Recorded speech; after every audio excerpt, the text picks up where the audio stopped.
if we see this dip, kind of like we saw here, right?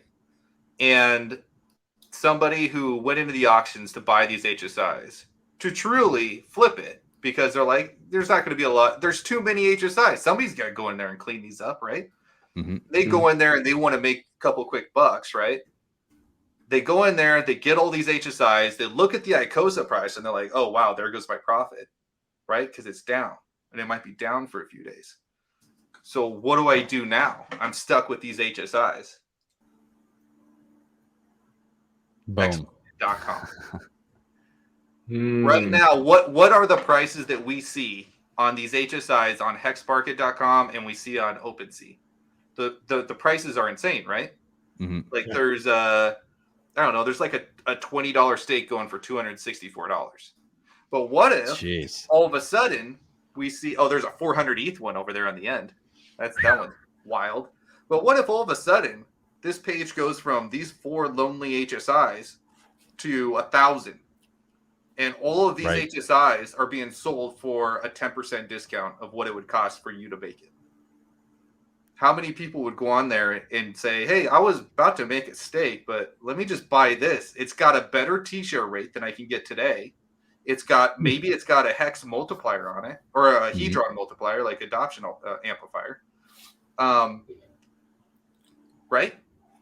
And maybe there's some at a 10% discount. Maybe there's some at a 20% discount. I think that will be derived by how low ICOSA prices dipped. I think there will be a happy medium in there where people are going to want to offload these HSIs because they bought a lot, and they want to offload them to get more hedrons so they can get back into the auctions again, because auctions are very addictive. And so, maybe this process starts happening. Maybe this is what kickstarts something like hexmarket.com. And I like this platform. I like the founder. I like everything about it. They're building new protocols that's going to kick into effect next week, or maybe even this week. That's going to add a whole new layer of what you could do with these HSIs when you put them on market, right? So I want your guys' feedback on this theory that I have. Like, how plausible? What kind of holes do you see? Just give it to me.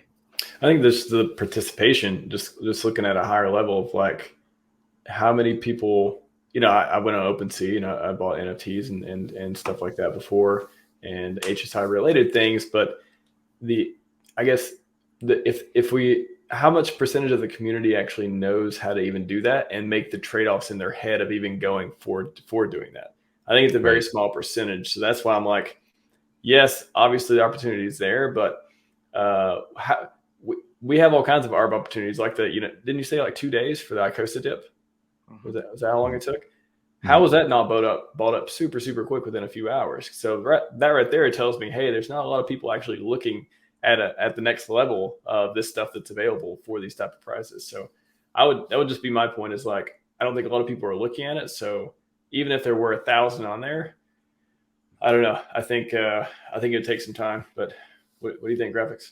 I think that, it depends on who sees this stuff, because if there's, sure, we can think of it like we need a lot of people to do it, or maybe you need like a couple hundred people who have the cash to really take advantage of a system like this. And I don't think this needs thousands and thousands of people in order to really blossom.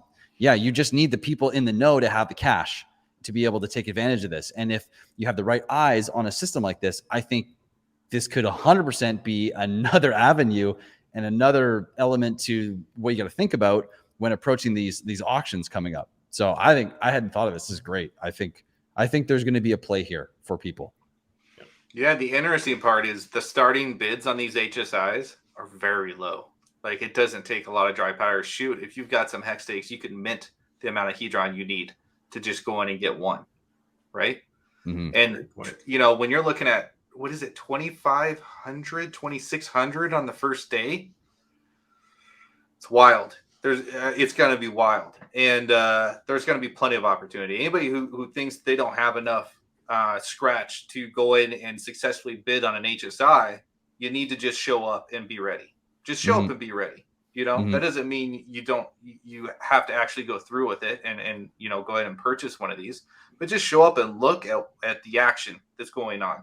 Because as we all know, once that time ticks over, now all those HSIs can now be liquidated to start the timer. So then somebody's going to have to go in and start starting timers, right?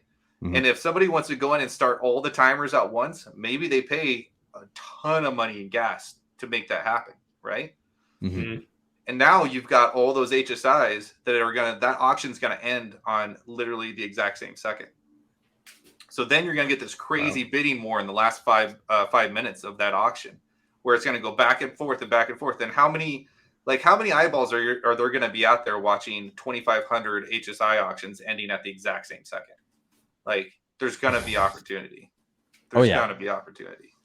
Yeah, And if you buy it, and if you want to just flip it, I mean, the market is going to be a great opportunity. I don't think the ICOSA price is going to hold its ceiling. So this is going to be a great opportunity to sell it here. And people have been like kind of wanting to see these HSIs being sold at a reasonable rate ever since Hedron came out, because the whole premise that we started on, one of the premises that we started on, was that we wanted to bring all those NFT bros, we want to get some Hex product in front of them, right? Mhm. There's some big bags over there in that market. And we want to get their attention and say, hey, look what we're doing. Look at this NFT that actually has value built into it that nobody can just take away because they don't like the looks of the picture, or the artist got fudded or whatever, right? Mhm. So, I mean, this has been part of the game plan for the last 10 months. Like, how do we get more of these NFT guys to look at our product and to see what we've built? And, you know, even though I really love hexmarket.com, and this is the platform I'm going to choose for sure. Even some of these are going to end up on OpenSea too, and they're going to get flooded up in there, and that's definitely going to attract some attention as well. Yeah, I think it's great just having those people have the option to even see them. That's huge. And maybe not even short term, but you know, the interesting thing too is like we think of this auction period as like a couple days or like a week or two long, but I mean, August 15th was when UTC was when midnight UTC was when the auctions or the ICOSA launched. Every single day, if you're in ICOSA, you've been seeing the fact that we've been getting Hedron yield. Even if it's small amounts, that means people are still sending in HSIs every single day. We're coming up on 60 days from the launch date. That means there's going to be closing on 60 days of higher normal or higher yield than normal. So there's going to be a prolonged period for these auctions to go off. And I think, you know, it's a great opportunity for these NFT guys to be able to see it, watch it, learn about it, and still be able to get in. Now I don't know how to, you know, go about, or how we would go about, you know, getting these guys involved, but there's a big window of opportunity to, you know, get these people in during this like 60-day period essentially that we're going to see.